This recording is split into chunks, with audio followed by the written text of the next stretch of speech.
Hello and welcome to another SprutCAM tutorial brought to you by SprutCAM America. In this video I will be going over Intersect. I'm going to give you a couple cases and I will show then how Intersect can be used to solve them.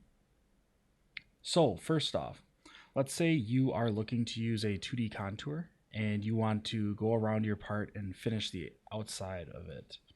Now the problem here is that we don't have curves that actually join. Okay, we've got curves down here, a curve up here. We wouldn't be able to just select one path all the way around the part. The other situation would be if we wanted to create stock of this shape. So this can both be handled with Intersect. Now at the top, you'll notice right here we have the button Intersect. I can click it and this is going to pop up. Let's choose Z for the axes because we want to get our curves in the Z plane. And where the origin is, you can either come in here and physically type in, or you can go down here and actually drag it. If I zoom in, you can even move this around if you want. But I'm going to just drag it to right here. All right. Now, and you'll see here it's giving some values, but essentially what you're looking at is for this orange line around the outside. You'll now see that it's giving you a continuous line around your part. So once I have that, I can hit OK. And I now have a curve going around the part here.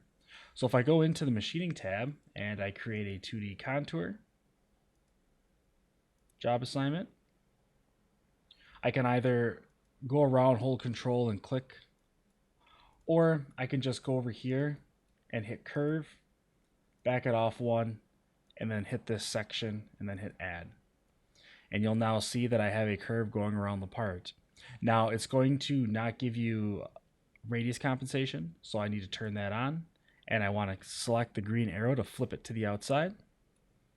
And I can then set my start point wherever I want it to go.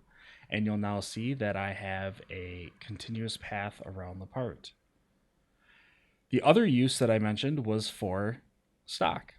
I can use this section to extrude stock out. So let's say, for example, I want to create a workpiece that looks exactly like this shape. I can go to my machine definition, choose workpiece, extrude, choose the section, give it a top level from this point. I'm just going to give it a general stock here. Top level, bottom level, and then I'm going to add some extra onto the outside. And let's just say 50 thou of material. Hit add. You'll now see we've got a workpiece here with stock. Both of these issues were just solved using one intersect line. Let's reset it just to be safe and hit play.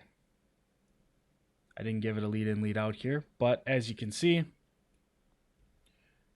it went around. Now to get into that corner, you would use a smaller end mill. I didn't modify the cutter in this video, but you can see how Intersect can be used.